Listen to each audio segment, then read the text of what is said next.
Quand on est africain, on ne peut s'empêcher d'avoir une sorte de pincement au cœur au regard de ce qui se passe à travers notre continent. L'Afrique se meurt, l'Afrique pleure, l'Africain est écrasé, bâillonné, tué au quotidien au point où on se demande si la vie a encore une valeur chez nous. Les plus superstitieux d'entre nous vont même penser à une malédiction et on est tenté d'emboîter le pas à ces gens-là parce que la réalité nous offre un tableau plutôt sinistre.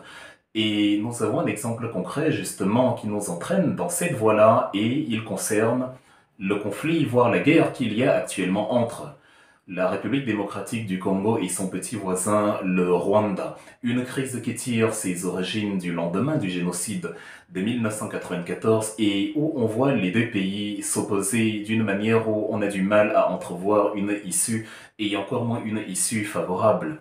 Ces derniers jours, les choses sont encore envenimées avec l'offensive du fameux mouvement du 23 mars, en abrégé M23, qui fait que les tensions qui semblent être apaisées depuis l'avènement au pouvoir de M. Félix Tshisekedi en janvier 2019 ont justement repris de la flamme et le torchon brûle entre les deux pays, ce qui nous amène justement à ne pas être optimistes quant au futur. Et comme je le dis toujours, le cas de la RDC n'est qu'un exemple parmi d'autres parce que, quel que soit l'endroit où vous considérez et où vous jetez votre œil en Afrique, vous allez vous rendre compte que les schémas se répètent plus ou moins où il y a des velléités d'affrontement soit entre les acteurs d'un même pays, soit entre les acteurs de pays voisins, soit par pays interposés. Une erreur que nous commettons quand nous analysons cela cependant, c'est de nous dire d'une part que il y a les gentils d'un côté et les méchants de l'autre. Nous avons été éduqués dans un prisme religieux qui nous pousse à toujours chercher Satan à gauche et Jésus à droite. Pourtant, la réalité est beaucoup plus nuancée. Une autre erreur que nous commettons, c'est de nous dire que les affrontements qui ont cours à travers notre continent tirent leurs origines des problématiques ethniques, tribales, claniques et communautaires. En fait, il n'en est rien. Et pour un début, on ne va pas y aller par quatre chemins et dire que les raisons, la toile de fond des conflits en Afrique, notamment en RDC face au Rwanda, la toile de fond est la ressource naturelle, en un mot, le sous-sol, c'est-à-dire la recherche du contrôle des potentialités minières naturelles de nos pays sont justement l'essence, le carburant qui entraîne justement l'exacerbation des tensions et toute la mare de sang que vous voyez depuis plusieurs décennies. La République démocratique du Congo, 11e pays le plus vaste au monde pour seulement 90 millions d'habitants, est, de mon point de vue, le pays le plus riche de la planète. Vous trouverez difficilement un pays qui recèle d'aussi énormes potentialités. Si vous faites l'addition des mines de cuivre, d'or, de tungstène, de zinc, de manganèse, de bauxite, de coltan, de cobalt, dont regorge le Rwanda, vous allez trouver une richesse totale qui avoisine les 30 000 milliards de dollars. C'est supérieur au produit intérieur brut. Je ne parle pas du budget. Au produit intérieur brut des États-Unis, de l'Allemagne, de l'Italie, de la France cumulés. Ce qui signifie qu'en pleine possession de ces moyens, la RDC deviendrait très facilement et de très loin la première puissance mondiale inattrapable et qui pourrait subvenir aux besoins et de l'Afrique et même de l'Europe qui est en crise.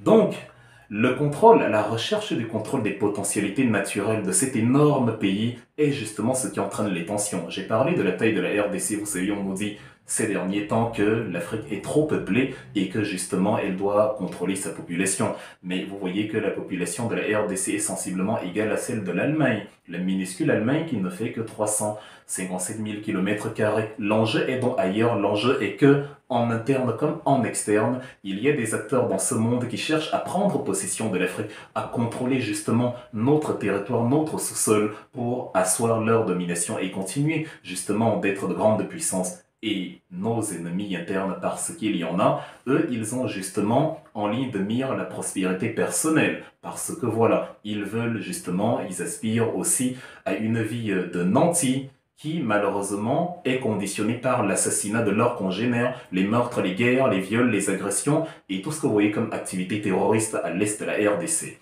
Aujourd'hui, les provinces du Nord et du Sud Kivu sont les plus touchées parce que, comme par hasard, c'est justement les provinces les plus riches.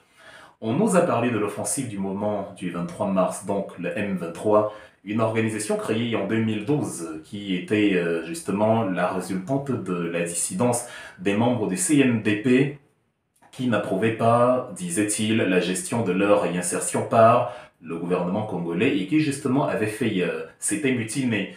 L'organisation a été vaincue en 2013, mais elle est revenue de plus belle ces derniers temps et justement elle a commencé à assaillir certaines villes à la frontière justement entre les deux pays, à la frontière de la RDC. Et donc aujourd'hui, nous avons observé que la République démocratique du Congo a ordonné l'expulsion de M. Vincent Karega, ambassadeur du Rwanda à Kinshasa, et que justement les accusations fusent. M. Félix Tshisekedi qui accuse Paul Kagame et son gouvernement d'armer justement les miliciens du M23 pour s'attaquer à la République démocratique du Congo. J'ai toujours l'habitude de dire que justement il ne faut pas perdre de vue les causes réelles justement de cette problématique, de ce conflit. Nous avons une capacité de diriger nos pays en contrôlant et nos frontières et justement nos dissidents politiques, ceux qui pensent autrement que le pouvoir central, mais nous avons des acteurs indépendants qui décident parce qu'ils veulent s'accaparer les richesses d'un territoire X, justement de semer le trouble dans cette zone et de se servir de ce trouble-là pour se remplir les poches. Comment fonctionne donc le quotidien dans ces régions nord et sud Kivu? Nous avons besoin, quand nous voulons contrôler un pays qui aspire à la prospérité, nous avons besoin de créer des tensions dans cette région et à travers ces tensions, nous prenons possession justement de la région et justement nous pouvons commercer, nous pouvons creuser le sous-sol de la région, commercer avec les multinationales étrangères et exporter justement, en tout cas et vendre justement cette matière première à ces puissances qui pourront l'exporter et continuer de fabriquer ce téléphone, cette caméra avec laquelle je m'exprime devant vous. La mine de Kibali, pour prendre un exemple comme ça, en RDC, dont l'exploitation a débuté il n'y a pas longtemps et où on entend extraire environ 350 tonnes d'or jusqu'en 2030, c'est-à-dire jusqu'à dans 10 ans, justement, nous montre que si la RDC prenait possession totale de toutes ces matières aurifères, elle serait la 15e réserve d'or mondiale devant le Royaume-Uni. Parce que quand vous regardez l'Europe, vous voyez la France, la Grande-Bretagne, la France et l'Italie, l'Allemagne sont les plus grandes réserves d'or de l'Union européenne. Ils sont dans le top 10 mondial. Pourtant, ces pays-là ne regorgent pas d'or dans leur sous-sol. Ils viennent d'où cet or? C'est dans nos pays, justement, que nous disposons de ces potentialités et nous avons justement des entreprises étrangères qui viennent extraire au nez et à la barbe des Africains et les Africains sont maintenus dans cet état de pauvreté pendant que les autres s'engraissent. Et comme si cela ne suffisait pas, on crée des tensions dans la zone qui fait que ces grandes entreprises ne peuvent que continuer de s'enrichir. Le constructeur français qui est aussi présent dans le domaine des télécoms puisqu'il possède le groupe TF1, c'est d'ailleurs à travers cela qu'on le connaît, le constructeur, le foreur, le minier Bouygues, justement, est l'un des artisans principaux à la mine de Kibali en RDC. Il y a un investissement de près d'1 milliard dans la mine de Kibali. Vous vous dites bien que quand on investit 1 milliard, c'est parce qu'on sait qu'on va récupérer beaucoup plus.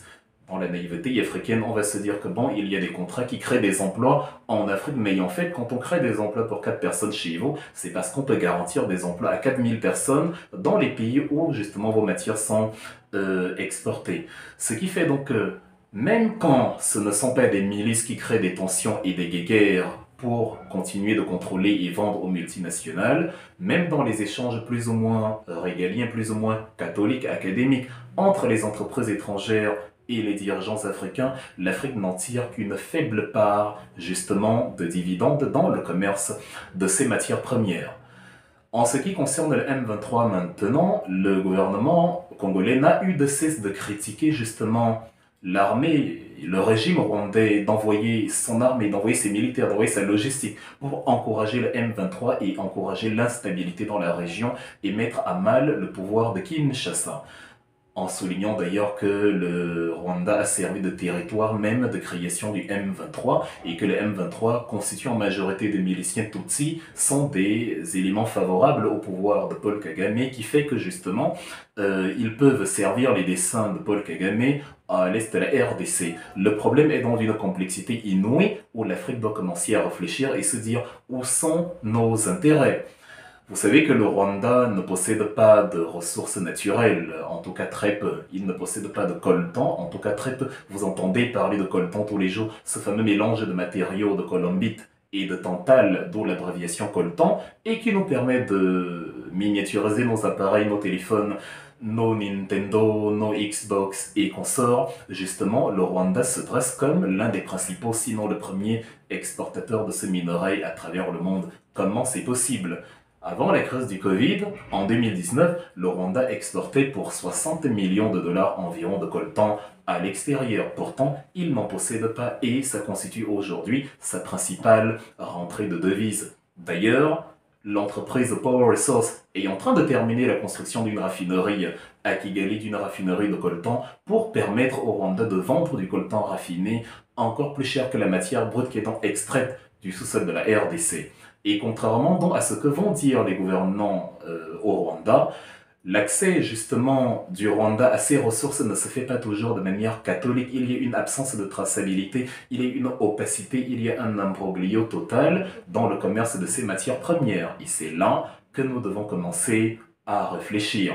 Parce que justement, le Rwanda, le Congo ne perçoit que 80, enfin le Rwanda ne perçoit pas 90% des matières qui sont extraites de son sous-sol. Au contraire, il récolte l'essentiel des tueries qui y ont lieu. Outre dans les velléités ethniques, outre dans les velléités tribales, outre dans les réalités claniques communautaires et tout ce que vous avez, c'est un problème économique, c'est un problème de richesse. Il y a une grande complicité en faveur du Rwanda et de la Grande-Bretagne et des États-Unis. Donc ces deux entités-là qui agissent plus ou moins comme la tour de contrôle du régime de Kagame sont parmi les artificiers principaux de la crise qu'il y a là-bas parce qu'ils veulent contrer l'influence orientale, notamment à travers la Chine ou les autres pays de, voilà, de l'Est, si vous voulez, du bloc de l'Est 2.0 qui tentent justement de manifester leur présence sur ce sol africain. Je ne suis pas pour la consécration d'une néocolonie au détriment d'une colonie, enfin, d'une néo-métropole, au détriment d'une métropole ancienne, parce que cela signifie que nous continuons d'être une néo-colonie, mais j'observe que justement, au-delà du discours international, on vous dit oui, on a créé ce qu'ils ont appelé le processus de Kimberley pour contrôler la traçabilité des ressources minières, la réalité montre que non, il y a des complicités étrangères avec justement l'État rwandais pour sinistrer l'Est de la RDC. Vous avez la Grande-Bretagne qui a signé il y a quelques mois, c'était en avril 2022, des accords avec le Rwanda pour continuer pour accueillir les réfugiés en Angleterre qui font une demande d'asile, on les expédie au Rwanda. Les clauses arrière de ce contrat, c'est que en contrepartie, justement, le Rwanda va recevoir et le soutien logistique et le soutien financier justement de la Grande-Bretagne. Vous savez que le principal client du coltan, le principal client du Rwanda, c'est les États-Unis dans l'achat du coltan, puisqu'ils en ont besoin pour la Xbox, ils en ont besoin pour l'iPhone, ils en ont besoin justement pour les matériaux modernes dont nous sommes friands aujourd'hui. Et donc, on oublie justement, parce que le Rwanda est un pays plus ou moins protégé, parce que Paul Kagame jouit d'une bonne réputation en raison de son agréable climat des affaires, en raison de son dynamisme qu'il a créé dans son pays, c'est très beau. Il a même permis à ce que les femmes soient majoritaires au Parlement, mais la problématique c'est que comme il n'y a pas d'anges et de démons sur cette terre, la réalité c'est que malheureusement, Paul Kagame choisit très souvent de tendre la main à ceux qui justement agissent comme les fossoyeurs de l'Afrique, alors qu'il y a moyen de trouver un terrain d'entente pour éviter de se faire instrumentaliser par justement les groupes étrangers. Il y a moyen de trouver un terrain d'entente et de profiter tous ensemble des ressources de notre continent. Un partenariat réel, après un dialogue réel entre Paul Kagame et Félix Tshisekedi, pourrait se créer qui permettrait justement au Rwanda et au Congo de commercer tous ensemble et justement de consolider cette alliance-là. Les réserves d'or du Rwanda, les 320 à 350 millions de tonnes de la mine de Kibali, pourraient permettre au Rwanda d'adosser sa monnaie, le franc congolais, justement, à ces réserves d'or qui lui permettraient justement d'avoir une monnaie solide, une économie solide et qui servirait d'exemple pour qu'on ne nous dise plus, pour nous qui sommes d'Afrique francophone dans le giron français IFA, que vous êtes incapable de gérer une monnaie autonome. Regardez la RDC ou la Guinée-Conakry qui n'arrivent pas à s'émanciper par eux-mêmes. Donc nous ne le faisons malheureusement pas. Et une guerre des ressources naturelles nous est vendue comme une guerre ethnique, comme une guerre communautaire, comme une guerre tribale. Non. Les Américains avaient signé ce qu'ils ont appelé, au-delà du processus de Kimberley, ils avaient signé au début des années 2010 sous Barack Obama, ce qu'ils ont appelé le Dodd-Frank Act. Et dans le Dodd-Frank Act, qui était chargé de contrôler justement la traçabilité des ressources, où on disait que voilà, aussi bien les Chinois que les pays de l'OCDE en Europe ou les pays occidentaux de manière générale, aucun pays ne doit accepter des ressources qui viennent de l'exploitation et des enfants et des faibles qui travaillent pour un salaire de misère dans ces régions, et justement, en tout cas, du contrôle de ces régions par des milices. Aucune ressource provenant de ces régions lugubres et de cette exploitation lugubre ne doit être acceptée par les pays occidentaux. Mais finalement, le processus n'a de crédibilité que dans les papiers. Parce que dans le réel, il y a un manque de traçabilité, comme je le disais, absolu. Il y a des sociétés écrans, il y a une opacité, mais qui ne dit pas son nom et qui fait que l'exploitation continue. Vous avez donc ces entreprises-là qui vont financer indirectement l'instabilité en donnant de l'argent aux miliciens, puisqu'ils rachètent les matières extraites du sous-sol, ou soit directement en livrant les armes pour continuer justement, pour perpétuer la guerre, parce que les miliciens qui contrôlent cette zone justement leur sont favorables. On a eu la même chose en 2013 et 2014, je l'ai déjà cité une fois avec le groupe français Lafarge qui justement en Syrie a continué à payer les miliciens de l'État islamique qu'on prétendait combattre pour continuer justement à opérer dans la commercialisation de leur ciment. C'est un peu cela la réalité aujourd'hui en République démocratique du Congo. Et à partir du moment où l'Afrique va comprendre qu'elle a besoin de cette unité, je pense à la chanson de Jimmy Sissoko et La Fouine des années 2005-2006, où ils disaient voilà, ils nous ont divisés, séparés aux quatre coins du monde entier, et c'est exactement le processus qui est en cours encore aujourd'hui. On a des pays voisins qui pourraient réellement trouver une possibilité de partenariat parce que l'histoire et voire même l'identité est commune, mais on a des acteurs politiques dans ces pays-là qui choisissent un camp externe, qui choisissent de s'allier de manière stupide à un camp à une puissance très éloignée, alors qu'ils pourraient trouver un terrain d'entente avec leurs voisins directs. On a le même calcul stupide qu'on observe justement entre la Russie et l'Ukraine, ou entre deux voisins justement, on préfère se faire la guerre pour les intérêts d'une puissance étrangère, alors qu'il y avait moyen de rester amis puisqu'on est côte à côte.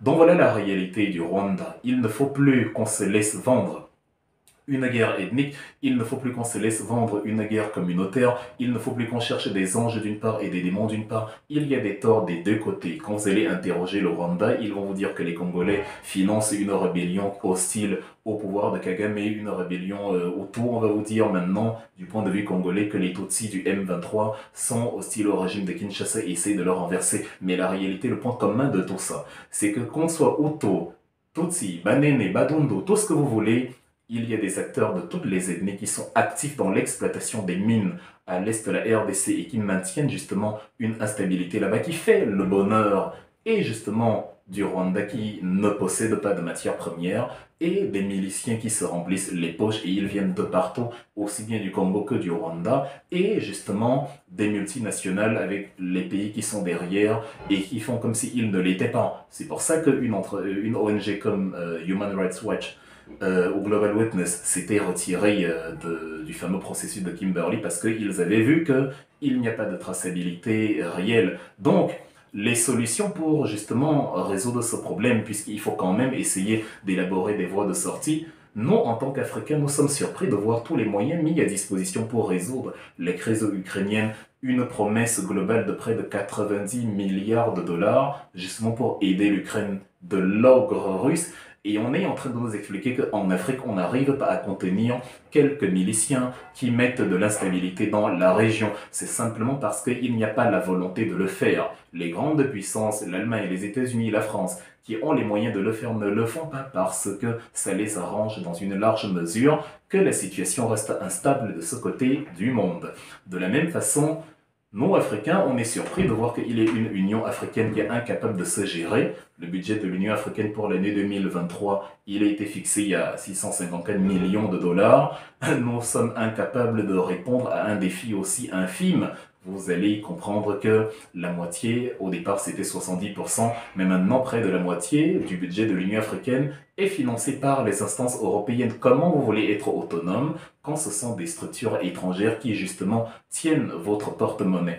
Il y a un devoir de responsabilité, il y a un devoir d'autodétermination quand l'autre, l'extérieur, nous a montré qu'il n'est pas là pour nous protéger et qu'il a besoin justement que nous soyons en guerre pour continuer de vivre de nos richesses. Donc, j'exhorte l'Union africaine à trouver un moyen justement de s'autofinancer pour approvisionner en matériel une réelle armée africaine, pour approvisionner en logistique, en information, en renseignement de véritables structures performantes qui peuvent œuvrer pour la stabilité là-bas. De la même façon que j'encourage le président Paul Kagame à être, au-delà d'un bon gestionnaire à l'intérieur du pays, une bonne figure du panafricanisme international, ce qu'il n'est pas aujourd'hui, mais pas du tout. Il rentrerait dans l'histoire si les choses se terminaient aujourd'hui à l'international comme quelqu'un qui a contribué à l'instabilité à l'est de la RDC, même s'il persiste à ne pas le reconnaître. Nous n'allons pas faire dans la langue de bois.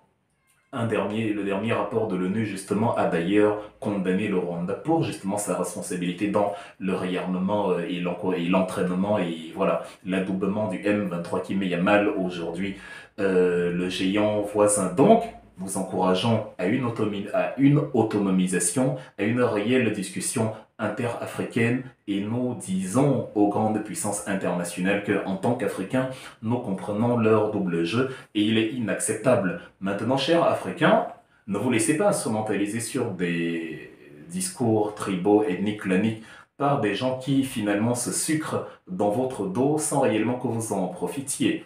Le kilo du coltan est vendu à peu près 180 $, mais l'iPhone, vous n'y avez pas accès. Quand on a fini de fabriquer l'iPhone, on vous le vend à 1000 $ ou quelque chose comme ça. Donc, n'essayons pas cessons de nous égorger, de nous écharper pour des choses qui ne nous profitent pas tant que ça. Nous servons simplement de plateforme d'enregistrement des puissances qui n'en ont rien à faire de notre vie, qui font un semblant pour se donner bonne conscience, mais où dans la réalité, on voit qu'on est loin du compte.